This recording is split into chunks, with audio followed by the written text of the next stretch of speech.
India's number 1 varicose veins hospitals ఐబీసీను సంప్రదించండి. మీ నొప్పి లేని ప్రయాణాన్ని ప్రారంభించండి. హలో అండి, అందరికీ నమస్కారం. నా పేరు మాధురి. ప్రజెంట్ మనతో పాటు ఉన్నారు life coach, motivational speaker, astrologer Hariraghupriya గారు. నమస్కారం అమ్మా. నమస్తే నంద మాధురి. భార్యాభర్తల అనుబంధం గురించి మనకి శాస్త్రాల్లో ఇలా చెప్పబడింది అని కొన్ని ఉంటాయి కదమ్మా. సో ఇప్పుడు వచ్చేసరికి కలియుగంలో మొత్తం తారుమారు తక్కరమారు అయిపోయింది. అండ్ ఇప్పుడు రీసెంట్ గా మనం చూస్తున్నట్లయితే భార్యాభర్తల బంధం కూడా అక్కడ కూడా భయపడాల్సిన బంధం. ఎవరిని నమ్మకూడదు అని చెప్పేసి అంటుంటాం. సొంత భార్యని, సొంత భర్తను కూడా నమ్మడానికి వీల్లేదు అన్నట్టుగా అయిపోయింది. అసలు భార్యాభర్తల బంధం ఎలా ఉండాలమ్మా? కొత్తగా పెళ్లి చేసుకున్న వాళ్ళకి ఇలాంటివన్నీ తెలిస్తే చక్కగా వాళ్ళు ఫాలో అవుతారు. అసలు ఆ భార్యాభర్తల బంధమే సృష్టికి మూలం. అయితే దీనిలో పదాలు ఏంటంటే అర్ధాంగి, పతివ్రత, సహధర్మచారిణి. అంటే మన పురాణాలు ఏం చెప్పాయంటే భార్య ఎలా ఉండాలి, భర్త ఎలా ఉండాలి, ఇద్దరిని విడివిడిగా 2 రకాలుగా కూడా చెప్పారు. ఆయన బాధ్యతలు ఏమిటి, ఈవిడ బాధ్యతలు ఏమిటి.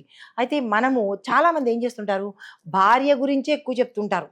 భార్య ఇలా ఉండాలి, భార్య ఇలా ఉండాలి. ఎంతసేపు ఆడవాళ్ళు ఇలా ఉండాలనే చెప్తుంటారు తప్ప మగవాడు ఎలా ఉండాలి అనేది చెప్పబడినా దాన్ని నొక్కేశారు, బయటికి తీసుకురావట్లేదు. అయితే భరించేవాడు భర్త, భరించబడేది భార్య. అయితే ఏ రకంగా భరించాలి అని అంటే కనుక ఇప్పుడు ఏమంటున్నారు, తిట్లని భరించేది లేదా తిట్లని భరించేవాడు భర్త అని, తిట్లని తిట్టేది భార్య అని. అంటే మన ఇష్టం వచ్చినట్టు మనం రాసేసుకున్నాం, కానీ అదైతే శాస్త్రంలో లేదు. అయితే ఈ అర్ధాంగి అన్న పదం ఏంటంటే, అర్ధ అంటే సగము, అంగి అంటే అంగము కలది. అంటే సగము శరీరము భర్తలో కలిగినది అర్ధాంగి అన్నమాట. అంటే ఈవిడికి తెలియకుండా ఎప్పుడైతే వివాహం అయ్యిందో ఇద్దరు చెరిసహము. దానికి ప్రతీకే మనకి అర్ధనారీశ్వర తత్వము, శివపార్వతులు అనమాట. అయితే ఇప్పుడు ఏం చేస్తున్నారు అప్పటికి చెప్తాను, తర్వాత ఇప్పటిది కన్నా. ఈ అర్ధాంగి సహధర్మచారిణి అంటే తనతో పాటు, సహ అంటే తనతో పాటుగా, చారిణి అంటే చెరించేది. ఎక్కడ? ధర్మంలో తనతో పాటు చెరించేది సహధర్మచారిణి. అర్ధాంగి అంటే తనకి తెలియకుండా ఏ పని చేయదు. ఇప్పుడు మన బాడీకి తెలియకుండా మనం ఏ పని చేయలేం కదా. అవును, అలా చెయ్యకూడదు. ఎందుకంటే ఎటువంటి పరిస్థితుల్లోనైనా సరే భర్తకి భార్యకి ఇద్దరికీ ఒక రకమైన అండర్స్టాండింగ్ ఉండాలి, ఏ పని చేసినా కానీ. అందుకనే భార్యాభర్తల బంధము చాలా పటిష్టము. పెళ్ళంటే 100 ఏళ్ల పంట అంటారు, ఇప్పుడు అది మంటగా మారిందనుకో. అయితే మరి శాస్త్ర ప్రకారము పతి యొక్క ధర్మం ఏంటి? పతి అంటే భర్త యొక్క ధర్మం ఏంటంటే భార్యను గౌరవించాలి, చులకనగా మాట్లాడకూడదు. అయితే ఆ కాలంలో ఇలాగైతే ఈ కాలంలో కూడా తన ఫ్రెండ్స్ ముందు చాలా, అంటే ఇదేదో అంటారు కదా, తాగుతున్నప్పుడు ఇట్లాగా వాళ్ళ ప్రైవేట్గా ఉంటున్నప్పుడు ప్రతి వాళ్ళకి ఏంటంటే భార్యల్ని చులకన చేయడం అలవాటైపోయింది. భార్య తలక వీక్నెస్ని బయట పెట్టేస్తున్నారు. దానివల్ల ఏమవుతోంది, మీ అంతటా మీరే పరాయి మగవాడికి మీ యొక్క గుట్టుని చెప్పేస్తున్నారు. దానివల్ల ఏమవుతోంది, వాళ్ళకి ఈమె చులకనైపోతోంది. అప్పుడు నువ్వు భర్తవి ఎలా అవుతావు? భర్త అవ్వబడవు. దానికి వేరే పదం ఉంది, అది ఇక్కడ మనం చెప్పకూడదు. అయితే భర్త యొక్క బాధ్యత భార్యని గౌరవించాలి. గౌరవించడం అంటే పాదపూజని కాదు, అన్ని వేళలా ధర్మేచ అర్ధేచ కామేచ మోక్షేచ నాతిచరామి అని ఎలాగైతే చెప్పి చేశావో దాన్ని ఇక్కడ పాటించాలి. రెండవది ఆహారము, వస్త్రము, ఆశ్రయము. ఈ మూడిట్లోనూ తను నీ మీద ఆధారపడినది అబల కాబట్టి అవన్నీ సమకూర్చవలసిన బాధ్యత భర్తకు ఉంటుంది. తాళైతే కట్టావు కదా, తాళి కట్టినప్పుడు భార్య అవుతుంది కదా. మరి వేరే వారి వ్యామోహంలో చూసి ఆ అమ్మాయి అందంగా ఉందని చెప్పి ఈ తాళి కట్టిన భార్యని వీధిలోకి వదిలేయడం అది ఎంతవరకు సమంజసము? అది తప్పే కదా. అంటే పతి యొక్క నిన్ను నమ్మి వేరే ఊరి నుంచో, వేరే కంట్రీ నుంచో, లేదా వేరే దేశం నుంచో, లేదా వేరే గ్రహం నుంచో వచ్చింది కదా మరి నిన్ను నమ్ముకుని. మరి ఆ పతిగా నీ ధర్మం ఏముంది? అక్కడ ధర్మం తప్పినట్టు. అయితే మూడవది ఏంటంటే భక్తిలోను, ధర్మంలోను, వేద పఠనంలోను, గురుసేవలోను, దానంలోను, ధర్మంలోను, ఈ 6 రకాలుగా భర్త చేసే పనులకు భార్య లేకపోతే అది నిష్ఫలము. భక్తిలో కూడా పక్కన ఉండాలి, పూజలు నోములు వ్రతాలలో కూడా పక్కన ఉండాలి, దానం ఇచ్చేటప్పుడు కూడా ఇద్దరు కలిసి ఇవ్వాలి. ఏ పని చేసినా నా సొంతంగా నేను చేసుకుంటాను అంటే ఆ ఫలము నిష్ఫలము. భార్య బతికుండంగా తనతో పాటే చెయ్యాలన్నమాట. అయితే ఈ మధ్య చాలామంది చూడండి మాకు కన్యాదాన ఫలితం కావాలి అని చెప్పి అప్పటికప్పుడు టెంపరీగా కొంతమందిని తాళి కట్టేసి తెచ్చేసుకుని కన్యాదాన ఫలితం అయిపోగానే ఇంకొక దాని మోజులో పడిపోయి విడాకులు ఇచ్చేస్తూ ఉంటారు, లేదా ఇంట్లోంచి గెంటేస్తూ ఉంటారు. అంటే ఈ భార్య అనేది ఓన్లీ ఈ పని చెయ్యడం కోసమే వచ్చినట్టుగా తెచ్చుకొని తాళి కట్టేసేసి మళ్ళా వదిలేస్తే ఆ పాపం ఎవరికి పెడుతుంది? ఆ ఫలితం కూడా పోతుంది. నువ్వు చేసిన ఈ కన్యాదాన ఫలితం కూడా నిష్ఫలమైపోతుంది. తర్వాత ఆమె ఆరోగ్యాన్ని, గౌరవాన్ని, మానాన్ని కూడా కాపాడవలసిన బాధ్యత భర్తకు ఉంటుంది.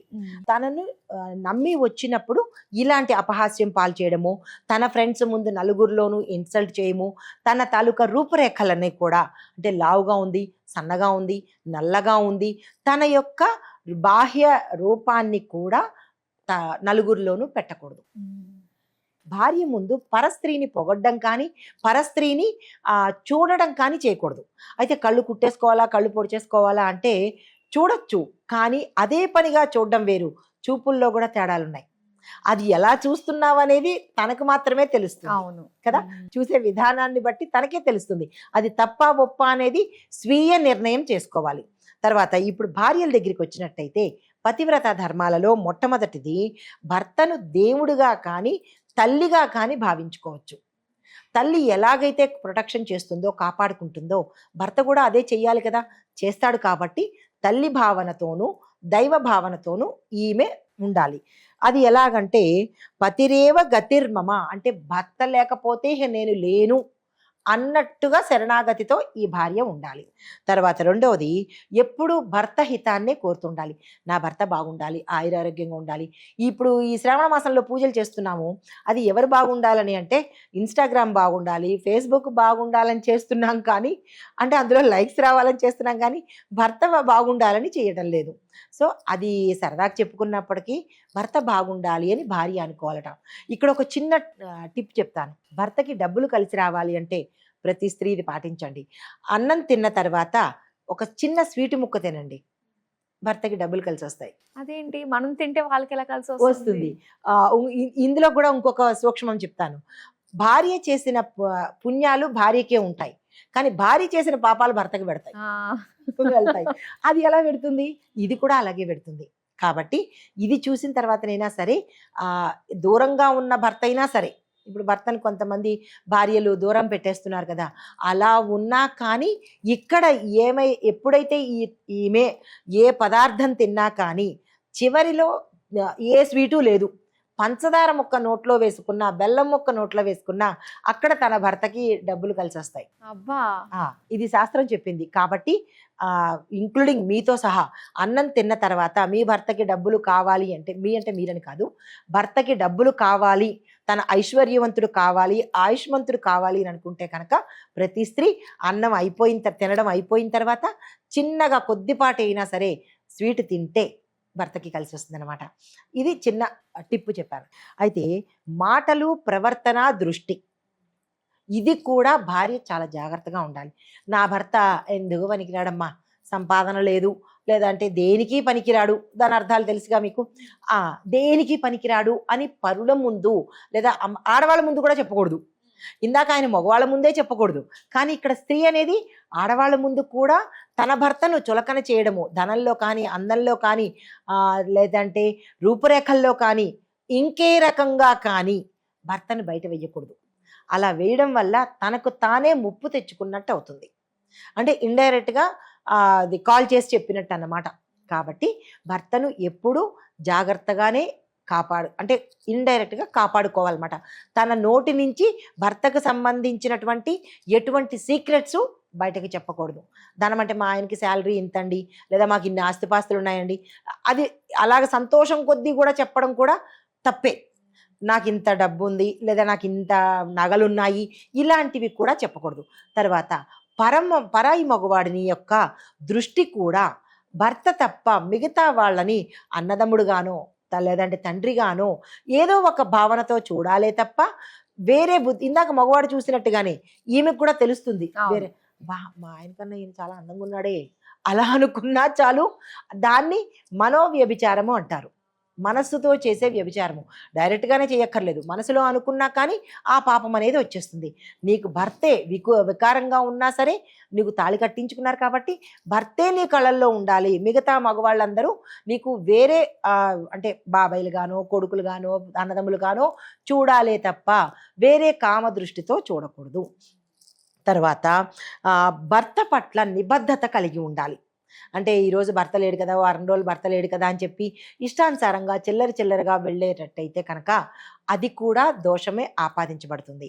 తర్వాత ఇతర మగవాళ్లతో చాలా అప్రమత్తంగాను దూరంగా ఉండాలి. ఎక్కువ మగవాళ్ళ ముందు నవ్వకూడదు.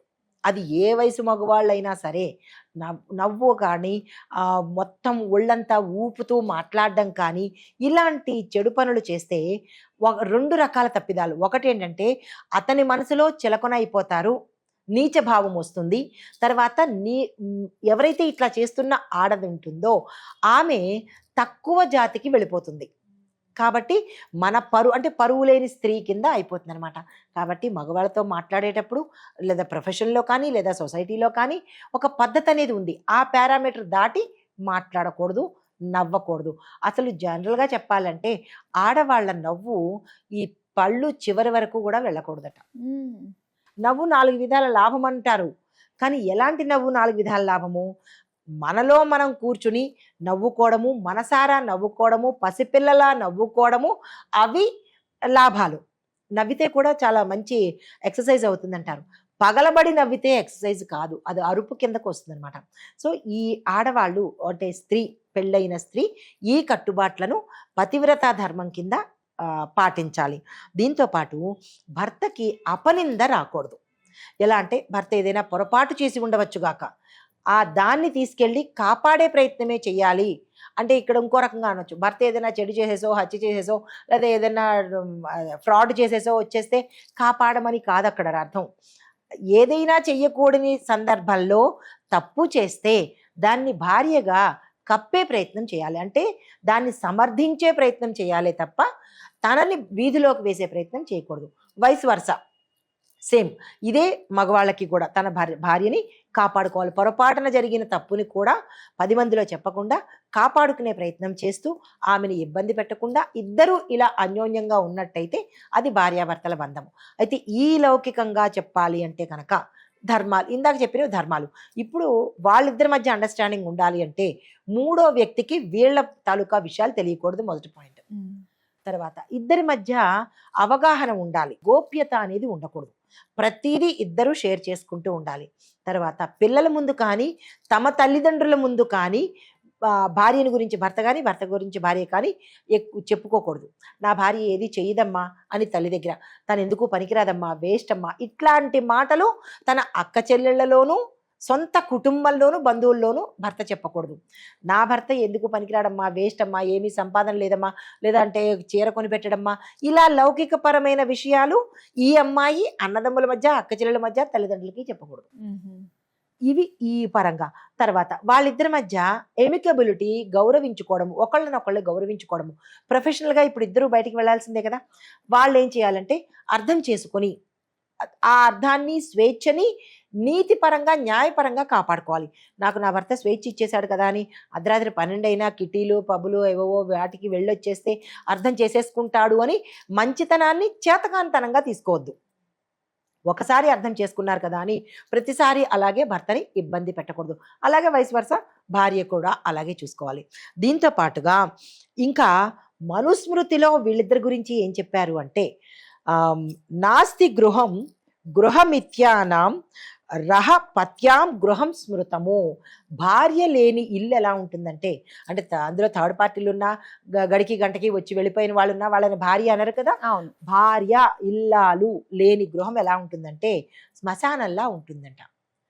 దేవుడు లేని దేవాలయంలా ఉంటుంది, పీడగొట్టుకుని ఉంటుంది, నెగిటివిటీ అంతా అతనిలో ఉంటుంది.